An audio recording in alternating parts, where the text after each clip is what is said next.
Yes, it's time for another What Else I Saw video, and yes, I'm going to start off once again by saying not really a lot of movies to talk about this time, but whereas before I would say that and then proceed to talk about like 8 different movies, it's actually more true this time. And as usual, about half the movies on the list are old World War II movies. I guess that's become a given at this point, and I hope you don't mind.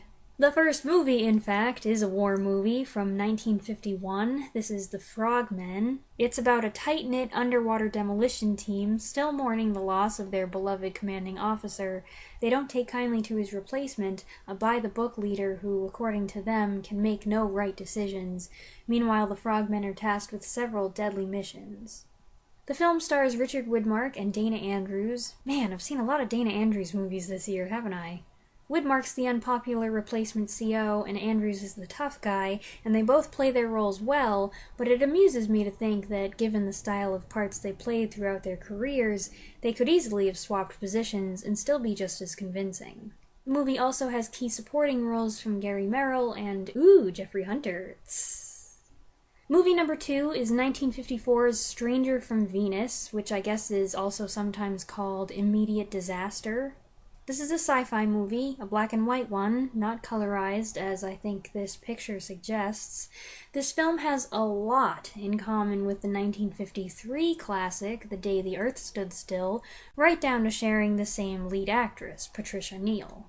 This movie is about a visitor from the planet Venus, played by Helmut Dantine, who lands his flying saucer in a probably English village and brings with him both a miraculous healing power and a warning from his fellow aliens. As much as it has in common with The Day the Earth Stood Still, and the similarities are overwhelming at times, Stranger from Venus is quite different in tone and pace. It's slower, quieter, and more sedate, slightly more philosophical, and with more romance, as the sensitive, sympathetic, otherworldly stranger proves much more responsive to Patricia Neal than her skeptical, opportunistic fiancé, something that's maybe suggested in The Day the Earth Stood Still, but more built up here.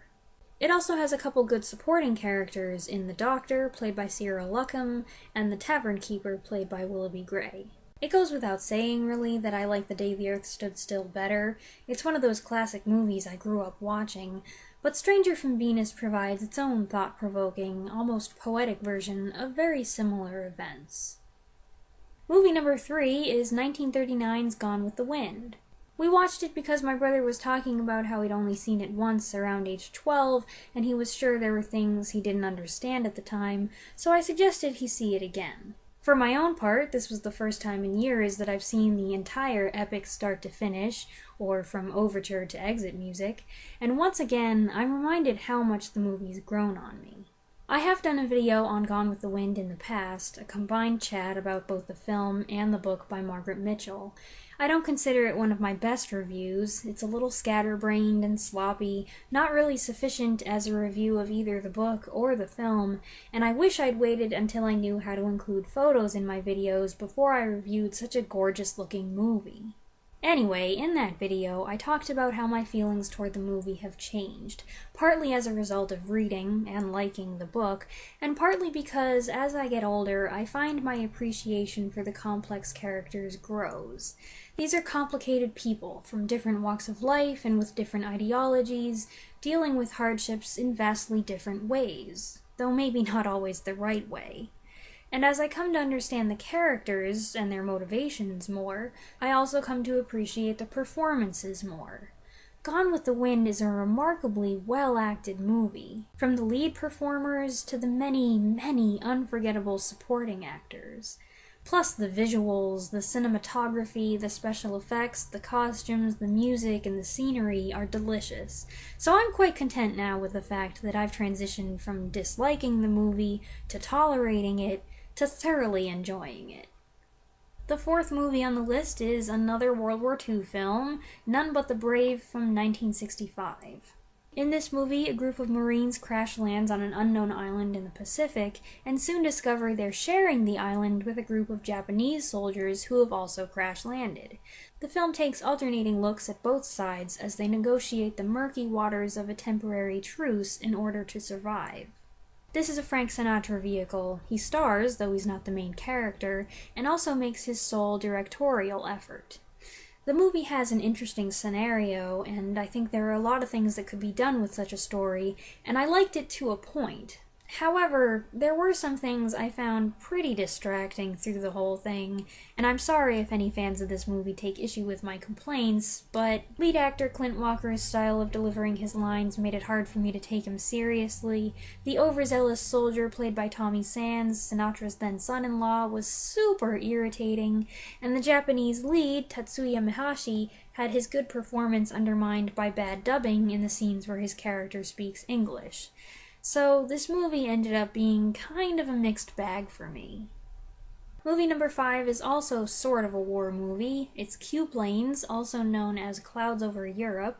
This is a quirky British pre-war comedy, romance, mystery, espionage thriller from 1939 in which the villains are not explicitly named as Germans, but it's pretty obvious that's who they are.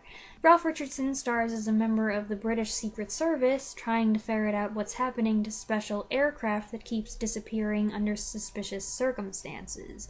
He's joined in his hunt for the truth by Laurence Olivier as an RAF pilot and Valerie Hobson as a savvy reporter. I do think you have to be in the right mood for this movie to get the intended kick out of it.